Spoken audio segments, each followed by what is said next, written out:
Welcome to Clash Corner, your daily dose of chaos. I accidentally caused my friend's death when I was 5.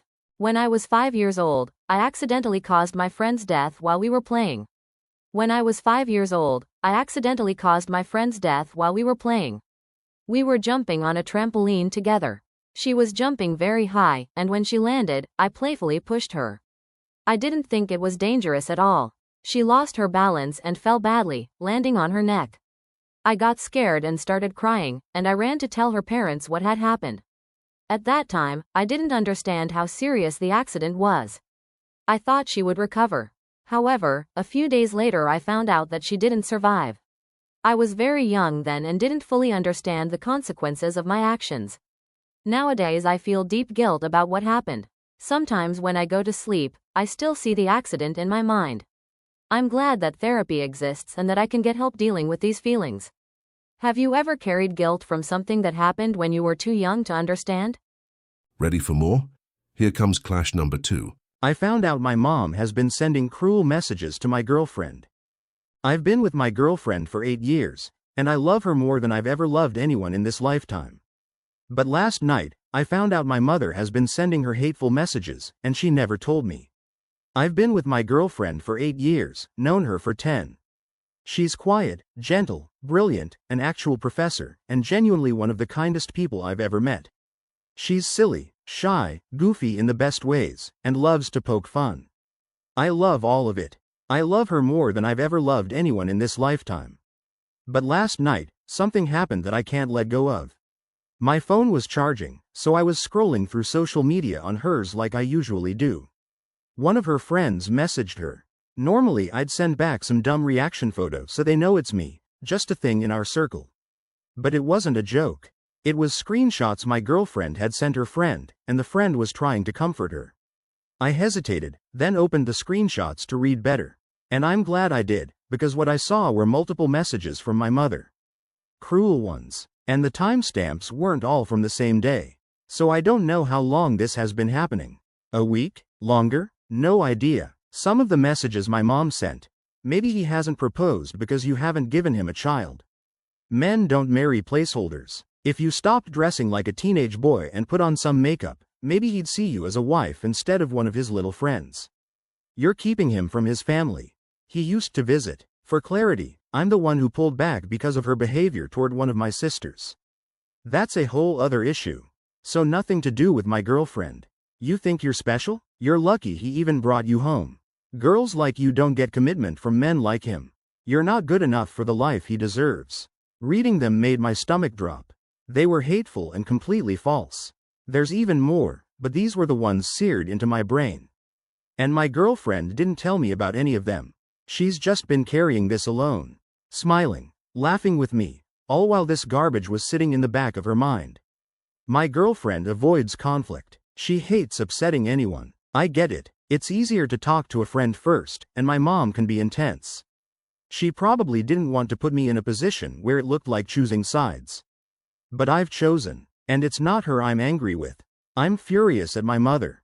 I'm exhausted by this. She knows how much my girlfriend means to me. She hears me talk about her constantly.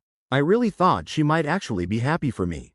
At the same time, I don't want to make this harder on my girlfriend or make her feel exposed. So here's where I need advice. Do I tell my girlfriend gently that I saw the messages, that I'm on her side, and she doesn't need to shield me from my own mother? Or do I handle my mother privately and not bring it up unless my girlfriend does? I just want her to feel safe and supported. And it makes me sick that she's been dealing with this alone. I mean actually sick. I'm just watching her make breakfast and What's the best approach that prioritizes her well-being first? What would you do? Would you talk to her first, or handle it privately? The chaos doesn't stop. Clash number 3. I found out why my dad always disliked one specific guy. My dad has disliked this one guy my entire life, and I finally asked why. Yeah, I kind of wish I didn't.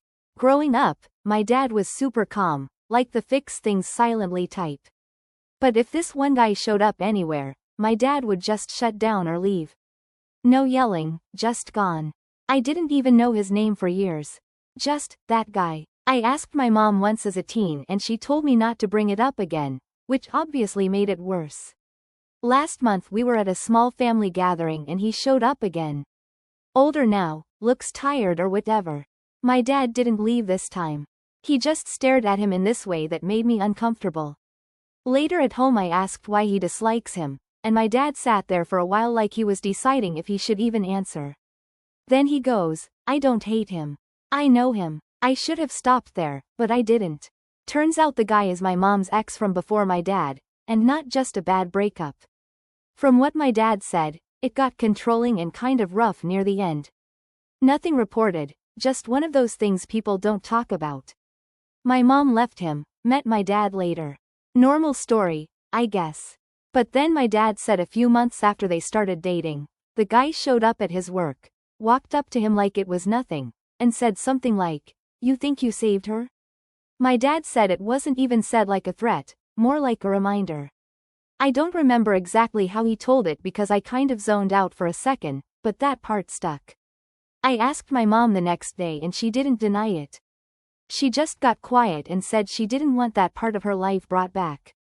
So now I feel like I opened something I wasn't supposed to. And the worst part is he still lives nearby, like actually nearby. My dad acts normal, but now I notice everything. My mom avoids even saying his name. And every time I see someone who looks like him, I get this weird feeling like something is still not finished, even if everyone pretends it is. I just wish I never asked. Would you have asked, or left it alone? Another clash is on the way. Here's number 4.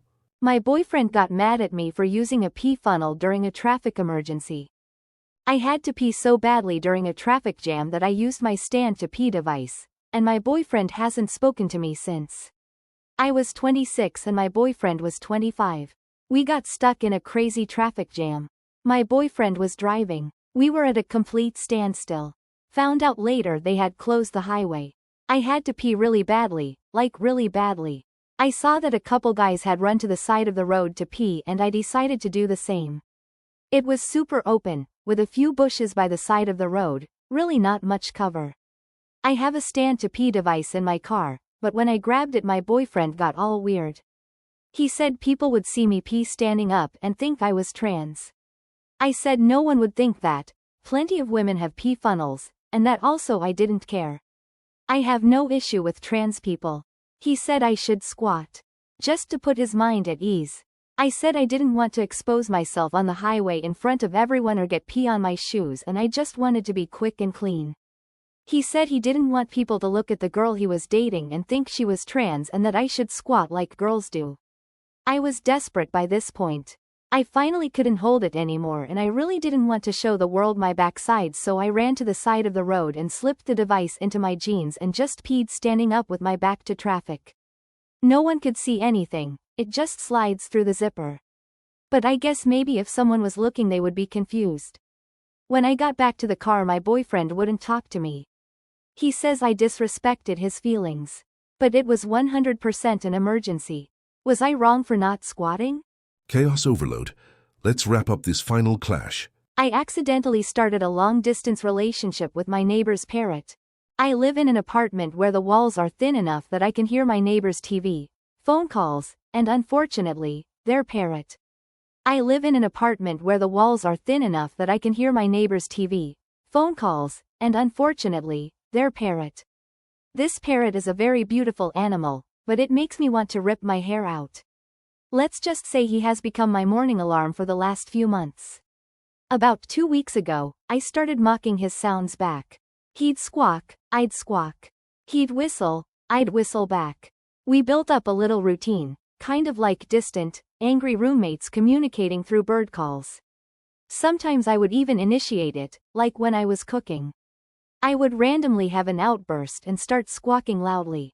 I know this is strange. Yesterday, my neighbor knocked on my door and had a really odd look on her face. Apparently, ever since I started doing my bird banter, her parrot has become obsessed with me.